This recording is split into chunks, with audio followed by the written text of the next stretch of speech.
है कि महागठबंधन का कोई नेता है, कोई मालिक है, कोई है जो महागठबंधन को चलाए। तेजस्वी यादव को दिया गया। अभी तक महागठबंधन की तरफ से कांग्रेस का लिस्ट नहीं आया है। जब हम एक खता ने जिसको रिजेक्ट किया उसको पार्टी ने भी रिजेक्ट किया है। ओरमा ग्रुप, जो सोचता है वो करता है, आपके अपने सपनों का आशियाना। नमस्कार, भारत लाइव देख रहे हैं आप और हमारे खास कार्यक्रम बाबा वाणी में आपका स्वागत है। हमारे साथ बाबा मौजूद हैं तो कुछ बड़ी ही बात होगी, इसलिए बाबा हमारे साथ हैं। लेकिन भाजपा ने इस बिहार चुनाव में जिस फॉर्मूले का यूज किया है, कहीं ना कहीं जो विपक्षी दल है उनके जो होश है वो उड़े हुए हैं। सारी जानकारी हम बाबा से ही लेंगे। कल तक जो लग रहा था कि एनडीए में पेच फंस रहा है, लेकिन धीरे धीरे अब उन चीजों से जो है पर्दा उठ रहा है। क्या कुछ कहेगा बाबा?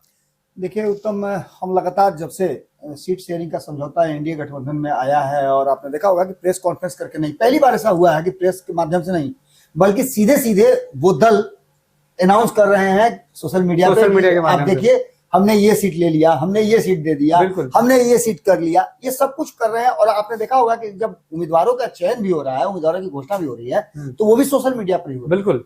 हालांकि गतिरोध की बात कहें तो उपेंद्र कुशवाहा को लेकर के, उपेंद्र कुशवाहा की बातों को लेकर के, हालांकि उपेंद्र कुशवाहा की पार्टी के लोगों से मेरी बातचीत लगातार चल रही है। उनका कहना है कि मामला कुछ भी नहीं है, एक छोटा सा पेच जो है वो फंसा हुआ है, और उसी को लेकर के उपेंद्र कुशवाहा चाहते हैं किसी और को टिकट देना, और जिताऊ उम्मीदवार कहीं और बैठा हुआ है। इसको लेकर के मामला जो है कहीं ना कहीं फंसा हुआ है। 14 तारीख को जब पहली लिस्ट आई थी भारतीय जनता पार्टी की, तब से ये अंदाजा हो गया था कि भारतीय जनता पार्टी ने जो स्ट्रक्चर बनाया है नीतीश कुमार के साथ मिल करके, और जो इंटरनल बातें हुई है उसमें नीतीश कुमार, नरेंद्र मोदी, अमित शाह और जो शीर्ष नेतृत्व के लोग हैं, बिल्कुल जिसमें चिराग पासवान को है आप शामिल कर सकते हैं, ये सभी लोगों ने मिल करके जो जिताऊ उम्मीदवार वाला जो फैक्टर रखा है ना, उस पर विशेष फोकस है। आपको याद होगा कि मैंने आपके साथ एक खबर किया जिसमें मैंने ये कहा था कि 50% अपनी पहली लिस्ट में ही नीतीश कुमार ने नए उम्मीदवारों को मौका दिया। बिल्कुल। ये भी एक बड़ा ट्विस्ट था। बिल्कुल। और अब जबकि भारतीय जनता पार्टी ने 2 लिस्ट जारी कर दिया है, एक पहली लिस्ट 71 लोगों की आई थी, उसके बाद फिर दूसरी लिस्ट भी 14 लोगों की आई। बिल्कुल। ऐसे में उस लिस्ट को अगर विवेचना कीजिएगा तो सारा पेच और सारा राज उसी में फंसा हुआ है, और वहीं से कॉम्बिनेशन जो है उस सबके होश उड़ा रहा है। बिल्कुल। क्या कॉम्बिनेशन है, किस तरह से बातें हुई है और क्या क्या है इसमें, तो सबसे पहले बता दें आपको कि हमने एक दिन पहले बताया था जातीय समीकरण। बिल्कुल। जिसमें हमने बताया था कि 101 उम्मीदवारों में 70% जो है उसमें सीटों की घोषणा हो गई है, और 34 कैंडिडेट सवर्ण है। इनमें 15 राजपूत, 11 भूमिहार, 7 ब्राह्मण और 1 कायस्थ। अब समझे, बात समझ में आई? बिल्कुल। कहाँ फोकस है, और बाकी के 4 लोग क्या करेंगे, अब वही समझ में आ गया होगा ना। बिल्कुल। एक तरफ पूरा का पूरा पलड़ा जो है बराबर कर दिया गया है सवर्णों से, फॉरवर्ड की तरफ 15.5% वोटरों को अपने पक्ष में लाने के लिए भारतीय जनता पार्टी का शीर्ष जो नेतृत्व है वो 34 कैंडिडेटों को देता है, मतलब 71 में 34, आप समझ लीजिए 50%। बिल्कुल। और दूसरी तरफ 50% क्या हो रहा है, कैंडिडेट चेंज हो रहे हैं जदयू में। इसके मायने आप समझ गए होंगे। अब आगे बढ़ते हैं हम। 19 जो उम्मीदवार इसमें है, इसमें ईबीसी कम्युनिटी से आते हैं, और इसमें 15 वैश्य हैं। भाजपा को किसकी पार्टी कहा जाता है? बनिया की पार्टी है। तो 15 वैश्य को दिया गया है, 11 ओबीसी कम्युनिटी के लोग हैं, जिसमें सबको साथ दिया गया है। बिल्कुल। सभी वर्गों को, सभी धर्म को, इसमें 5 कुशवाहा हैं, 2 कुर्मी हैं और 4 यादव हैं। सोचिएगा, बहुत इंपॉर्टेंट बात आपको बता रहे हैं। बिल्कुल बिल्कुल। 4 यादव पर आपको थोड़ा सा और चौंकना चाहिए था, क्योंकि कहा यह जाता था इस चुनाव से पहले कि यादव वोट देता हो, यादव टूटे वाला हो। बिल्कुल। ये सारी बातें हमने पहले भी इस पर चर्चा किया है। बिल्कुल। लेकिन इस बार उस पर भी गोटी फेंका गया है, और रामकृपाल यादव जो कि लालू प्रसाद के बहुत करीबी हैं, उनको उतारा गया है इस बार मैदान में, और ऐसे गढ़ में, पटना राजधानी के गढ़ में। बिल्कुल। तो आप समझ सकते हैं कि इसके मायने क्या होंगे। और भी बहुत सारे यादवों को लड़ाया गया है। एक कॉम्बिनेशन मैंने दिया था, मैं एक बहुत बड़ा विस्फोट करने वाला हूं बहुत जल्दी। मैंने एक कॉम्बिनेशन दिया था यादवों का कि कहां से लड़ेंगे, किस जगह से लड़ेंगे, कौन कौन लोग होंगे, उस पर भी मैं बात करूंगा। लेकिन इसमें 8 ऐसे उम्मीदवार हैं जिनमें से 6 नया कैंडिडेट उतारा गया है, तो 8 हारे हुए लोगों को भी कुछ लोगों को टिकट दिया गया है, जिसमें से बैकुंठपुर से मिथिलेश तिवारी हैं, एक विधानसभा चुनाव हार गए थे 2020 में, उसके बाद लोकसभा का भी चुनाव बक्सर से हार गए थे, और एक जो है अनिल सिंह को टिकट दोबारा दिया गया है। ये एक कॉम्बिनेशन बनाया गया है। लेकिन सबसे बड़ी बात ये हुई है कि 2024 के लोकसभा चुनाव में भारतीय जनता पार्टी ने अपनी शिवहर सीट छोड़ दी है। बिल्कुल। अब समझ सकते हैं कि क्या हुआ होगा। खेल तो अलग अलग हो रहा है, और ये कॉम्बिनेशन आप समझिएगा, और सभी ये कह रहे हैं कि हम बड़ी संतुष्ट हैं। सिर्फ एक उपेंद्र कुशवाहा को छोड़ करके बाकी सभी लोग कह रहे हैं कि हम संतुष्ट हैं। इस कॉम्बिनेशन से किसी को कोई समस्या नहीं है। सबसे बड़ी बात है कि जातियों की अगर गणना करें तो हाल फिलहाल में ना नीतीश कुमार ने जातियों का आंकड़ा निकाला था 2023 में, जिसमें से सामान्य वर्ग 15.52% है। इसके अलावा अति पिछड़ा 36.01% है। अनुसूचित जनजाति जो है वो 1.6% है। अनुसूचित जाति 19.65% और पिछड़ा वर्ग 27.12% है। बिल्कुल। जिसमें से 14% यादव है। इसमें आबादी के हिसाब से अगर देखा जाए तो सबसे बड़ी आबादी 14% से ज्यादा 14.26% जो है यादवों की है। दूसरे नंबर पर रविदास है 5.2%, कोयरी 4.2%, इसके अलावा ब्राह्मण है 3.65%, राजपूत 3.4%, मुसहर 3.08%, भूमिहार 2.86%, कुर्मी 2.8%, मल्लाह 2.60%, बनिया 2.31% और कायस 0.60%। ये हम आंकड़ा इसलिए बताए हैं कि इसमें से अधिकांश लोगों को अधिक से अधिक तरजीह दी गई है। बाकी के और भी जातियों के आंकड़े हैं हमारे पास, लेकिन जो दिया गया है उसमें ये आंकड़ा है। अब आप समझिएगा कि इसमें एक आंकड़ा हमने नहीं बताया। क्या? हमने 7% नहीं बताया कि पासवान भी हैं। पासवान कहाँ है? चिराग पासवान के पास है। बिल्कुल। तो वो भी समीकरण साधने की कोशिश है। माझी का हमने नहीं बताया, माझी कहाँ है? माझी के पास। बिल्कुल। तो ये समीकरण बनाया गया है, और इसमें सबसे बड़ी बात यह है कि बैकडोर से जिस तरह से सम्राट चौधरी ही नहीं, कोई भी अब बड़े पद पर अगर कोई बैठेगा पीछे से नहीं आएगा, उसको फ्रंट से लीड करना पड़ेगा, चुनाव लड़ना पड़ेगा, जनता के बीच में जाना पड़ेगा और अपने आप को प्रूफ करके तब आना पड़ेगा। ये नई भारतीय जनता पार्टी का नया सोच है।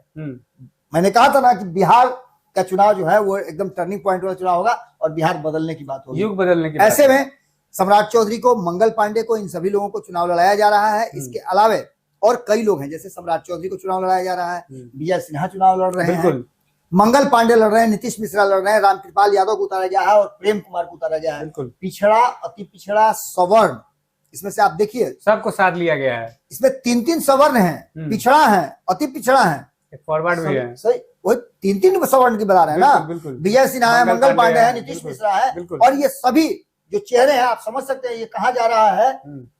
मुझे तो कुछ और कहानी नजर आ रही है। खैर, आने वाला समय बताएगा कि क्या होने वाला है, लेकिन इसमें कई लोगों के टिकट कटे भी हैं, जिसमें आपको बता दें कि मिथिलेश कुमार 2022 में एक्सीडेंट हो गया था उनका। इसके वजह से 2.5 साल तक वो अपने क्षेत्र में लोगों के पास नहीं गए थे, तो उनको विराम दिया गया। सीतामढ़ी से कैंडिडेट चेंज किया गया है।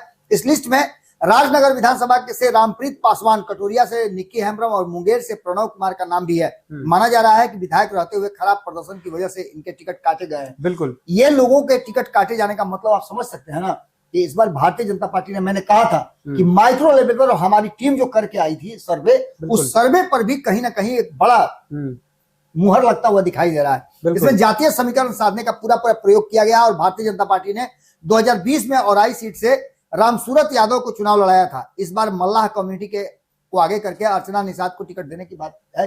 सिवान में पिछली बार ओम प्रकाश यादव को दिया गया था, यादव समाज से आते हैं, उनको हटा करके इस बार सवर्ण को दिया गया है और यहाँ से लड़ाई बड़ी दिलचस्प होने वाली है। अब आगे की बात करें, मंगल पांडे को टिकट देकर के कहीं ना कहीं पटना साहिब से 7 बार के चुनाव लड़ रहे नंदकिशोर यादव को इस बार विराम दिया गया है। बिल्कुल, ये एक तरह समझिएगा। इसके अलावे रत्नेश्वर कुशवाहा को वहां से टिकट देकर के कुशवाहा समाज को एक और बूस्टर डोज दिया गया है। बिल्कुल, जो कुशवाहा समाज नाराज चल रहा था। इसके बाद हिसुआ और बैकुंठपुर कैंडिडेट पर दाव फिर से लगाया गया है। हारने के बावजूद इनको एक बार मौका दिया गया है। बिल्कुल। इसके अलावे आपको बता दें कि हारी हुई सीटों पे कैंडिडेट जो है औरंगाबाद में पिछली बार बीजेपी में यहाँ रामाधार सिंह को टिकट दिया था, वो कांग्रेस के आनंद शंकर से हार गए थे।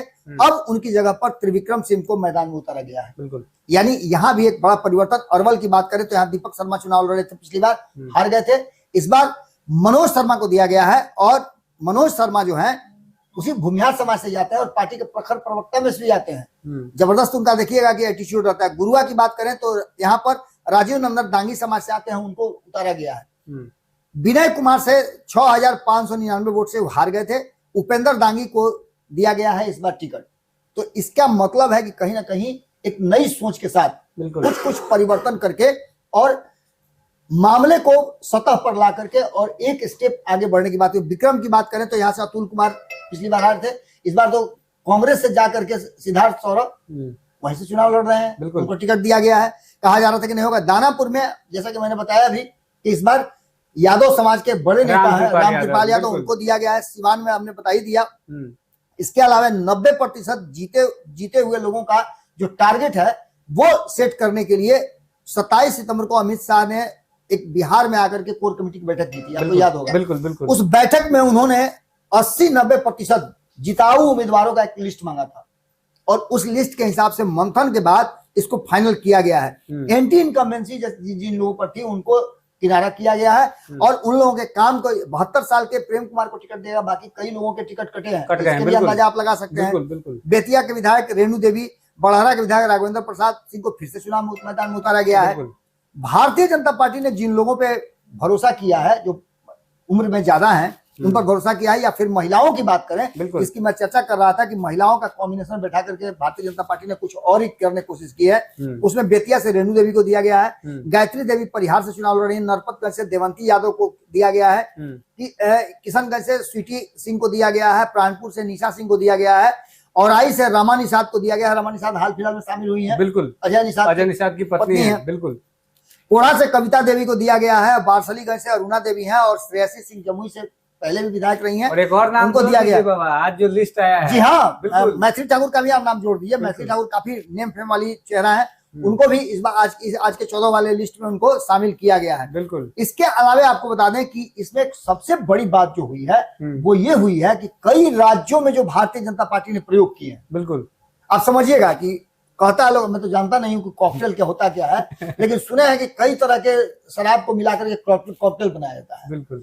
भारतीय जनता पार्टी ने देश भर में जितने भी प्रयोग किए हैं उन सारे प्रयोगों का जो बेहतर अंश जो है निकाल करके यहाँ लगाया जा रहा है, ला करके बिहार पहुंच गया है और बिहार में आकर के उस पर सारा प्रयोग किया जा रहा है। यानी आप समझ सकते हैं कि जिस तरह से नीतीश कुमार ने थोड़ा सा कमान ढीला छोड़ा कि भारतीय जनता पार्टी क्या करती है उसको देख लें, और नीतीश कुमार को इसका मतलब कि अच्छा लग गया है वो फॉर्मूला अच्छा लगा। इस फॉर्मूले पर नीतीश कुमार ने भी मान लिया है और नीतीश कुमार 50% लोगों को जब चेंज करते हैं, हालांकि नीतीश कुमार इतना बड़ा प्रयोग नहीं करते हैं, लेकिन पिछली बार की हार से वो बहुत कुछ सीखे भी हैं, सबक लिए। बिल्कुल। और इसके साथ साथ नीतीश कुमार, मैं कई बार कह चुका हूं कि नीतीश कुमार हर हाल में भारतीय जनता पार्टी पर यह दबाव बना करके रखे हुए थे कि किसी भी हाल में और कोई बाहर हो या नहीं हो, इस बार चिराग पासवान को एनडीए गठबंधन से बाहर नहीं जाना चाहिए। बिल्कुल।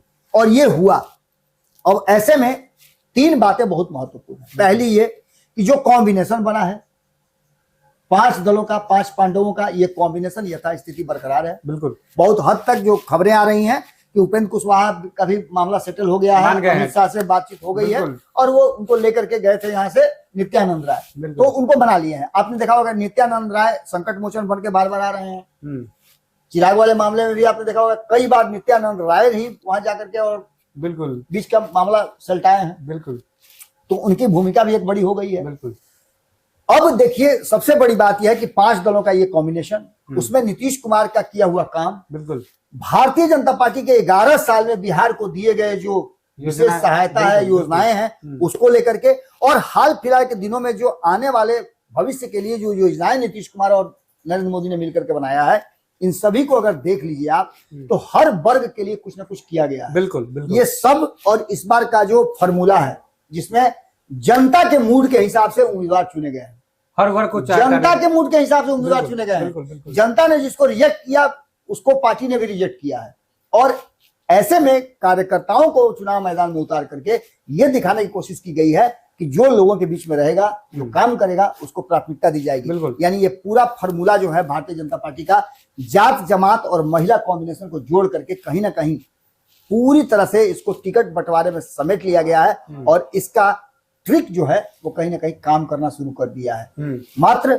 2 दिन बचे हुए हैं और 2 दिन नॉमिनेशन है पहले चरण के। देखिए अभी बहुत कुछ होना बाकी है। बिल्कुल। जो अभी तक महागठबंधन की तरफ से कांग्रेस का लिस्ट नहीं आया है, जब हम ये खबर कर रहे हैं तब तक नहीं आया है। बिल्कुल। राजद ने अपनी पूरी लिस्ट नहीं दी है। बिल्कुल। बाकी के लोगों ने अपने मन से लिस्ट दे दिया है। वीआईपी का लिस्ट नहीं आया है। कौन कौन शामिल है महागठबंधन में ये भी पता नहीं है। बिल्कुल। क्या करेंगे पशुपति कुमार पारस, अभी तक कोई क्लियरेंस नहीं है। लेकिन एनडीए गठबंधन क्या कर रहा है ये सबको पता है। और फ्रंट से लीड करने वाला योद्धा होता है। इससे दबाव बन रहा होगा महागठबंधन, निश्चित रूप से, इसमें कोई दो राय नहीं है। क्योंकि अभी ये लिस्ट नहीं आई आरजेडी की, लेकिन तेजस्वी यादव ने आज राघोपुर से नामांकन कर दिया। वही बात तो मैं बता रहा हूँ कि देखिए, एक बड़ी पुरानी कहावत हमारे यहाँ है, पहले हरवाही होता था, हल से खेत जोता जाता था। बिल्कुल। तो मालिक बैठा रहता था मुंडेर पर, हर जो चलते रहता था, हरवा खेत जोतते रहता था। अब मालिक मुंडेर पर बैठ करके अपना खैनी मलते रहता था, माथा पर गमछी रख कर, समझे। जैसे दोपहर होता था ना, तो मालिक जाता था घरे खाना लाने के लिए। अगर नहीं आया, देर हो रहा है, क्योंकि हरवा को खाना खिलाने की भी परंपरा थी। बिल्कुल। तो घरे से जब खाना लाने जाता था, तो एक बड़ी उसमें पुरानी कहावत थी कि मालिक गए घर तो इन्हें उन्हें हर सब बैल को खड़ा करके, बिल्कुल, आप सब जाके मालिक के जगह बगल में बैठ जाता था सब कि अच्छा मालिक के आवेदन आप पे खाई बेरा होगी। उसी तरह से आप देख लीजिएगा कि कोई भी ऐसा नहीं लग रहा है कि महागठबंधन का कोई नेता है, कोई मालिक है, कोई है जो महागठबंधन को चलाए। तेजस्वी यादव को दिया गया है, भले ही वो महागठबंधन के, इंडिया गठबंधन के संयोजक हैं, लेकिन लालू वाली बात नहीं है। लालू प्रसाद पूरा ऑथोरिटी के साथ काम किया करते थे। इस बार पूरा मामला एकदम हौच पौच नजर आ रहा है। अभी तक सीट शेयरिंग नहीं हुआ है, अभी तक सामंजस्य नहीं बिठा है, जबकि इंडिया गठबंधन पूरी तरह से मैदान में उतर चुका है। अच्छा, बीजेपी ने जिस तरीके से महिला कॉम्बिनेशन का जो प्रयोग किया है, उससे कहीं ना कहीं लोगों के अब होश उड़ गए हैं। देखिए, नीतीश कुमार पहले से महिलाओं के प्रति उनका, आप जानते हैं कि महिलाएं उनके प्रति कितना सोच रखती है। 10-10 हजार रुपया दे ही दिए, बिल्कुल, सब कुछ कर ही दिए। अब महिलाओं को टिकट दे रहे हैं। और आप सबसे बड़ी बात देखिए ना कि दिल्ली से महिला मुख्यमंत्री को रेखा गुप्ता को ला करके और बिहार के लोगों को ये बता दिया कि देखिए हम महिलाओं के प्रति कितना सोचते हैं। यानी भाजपा और नीतीश कुमार दोनों मिलकर के जो कर रहे हैं, जिस तरह का बनाया है, और पांचों के दल उनका सहयोग कर रहे हैं, उससे साफ लग रहा है कि मामला क्लियर है सारा। एकदम सीधी तौर पे असली राज जो है वो ये है, इस कॉम्बिनेशन को बिठा करके बहुत हद तक बिहार के लोगों के मतदाताओं के मन में किस तरह का कोई संशय नहीं हो, उसको क्लियर कर दिया गया। बिल्कुल, जिस तरीके से भाजपा जिस कॉम्बिनेशन का प्रयोग कर रही है, जिस फॉर्मूले का भाजपा यूज कर रही है, जात जमात को टारगेट किया जा रहा है, और जिस तरीके से भाजपा की पहली लिस्ट आई, दूसरी लिस्ट आई, उसमें जो महिला समीकरण का जो प्रयोग किया गया है, जिससे अब कई लोगों के जो होश है वो उड़े हुए हैं। और जो टिकट बंटवारे का जो चल रहा है, ये आप देख पा रहे होंगे कि इस वीडियो में किस तरीके से हमने बातचीत की है, भाजपा ने जिस फॉर्मूले का यूज किया है। तो इस खबर पर आपकी क्या कुछ राय है, कमेंट बॉक्स में अपनी जानकारी जरूर दें। बने रहिए आप हमारे साथ, देखते रहिए भारत लाइव। धन्यवाद। आपके सपनों को हमने सजाया है, ई होम्स पैनोरामा को हमने बनाया है। ई होम्स मेरा एक सपना था जिसपे मैं पिछले 4 साल से काम कर रहा था। हमने जो बनाया है वो सबने है माना। ई होम्स पैनोरामा में हो आपका भी आशियाना। और फाइनली हमने 2021 में इस प्रोजेक्ट को लॉन्च किया। बहुत लोग अप्रिशिएट कर रहे हैं कि पूर्णिया जैसे शहर में, बिहार के, एक तो बिहार की बात करें उसमें भी पूर्णिया जैसे छोटे जगह में इस तरह का लाइफस्टाइल देना, ये सुन के हम लोगों को बहुत अच्छा लगता है। ई होम्स में हमने कुछ और भी किया है, जैसे हम जिस जगह में रह रहे हैं हमारे फैमिली सिक्योर हो, उनको सिक्योरिटी का ध्यान में रखा है। आपकी सुविधा और सुरक्षा आपके लिए खास है, ये आपका विश्वास है। इसमें आर्टिफिशियल इंटेलिजेंस का 7 लेयर सिक्योरिटी का हमने इस्तेमाल किया है। लस ग्रीन कैंपस को बनाया है। यदि हमारा बाउंड्री वाल है तो वो वर्टिकल गार्डन है। ये जितनी भी फैसिलिटी होता है एक इंटरनेशनल टाउनशिप में ई होम्स है, ये हम लोग विश्वास नहीं कर पा रहे हैं। जो भी हमारे मित्र दोस्त या जो भी हमारे बाहर के बाहर आते हैं, तो हम लोगों को बहुत अच्छा सुनने को मिलता है और बहुत अच्छा क्रेडिट मिल रहा है। वो सारा हमने सिर्फ एक बिल्डिंग नहीं बनाया, हमें एक बहुत अच्छा लाइफस्टाइल दिया ई होम्स में, और मेरा एक सपना था जिसको मैं आज फुलफिल होते हुए देख पा रहा हूँ। ये आपका आवास है। ई होम्स पैनोरामा में अब आपका निवास है। E Homes Panorama, luxurious lifestyle redefined. Panorama group, जो सोचता है वो करता है। अगर ये वीडियो पसंद आई और वह बिहार के राजनीति और बिहारियत से सरोकार रखेनी तो सब्सक्राइब बटन दबा के चैनल के सब्सक्राइब कर ली। ओजे एगो घंटी बा, ओकरा बटन दबा देला से कुल सटीक और मारक खबर रुआ मुफ्त में मिल जाई। अगर रुआ पत्रकारिता के हमनी के नया प्रयोग में सहयोग कर चाहतानी तो ज्वाइन बटन दबा दी। पेटीएम नंबर नोट कर ली 9386 816 700।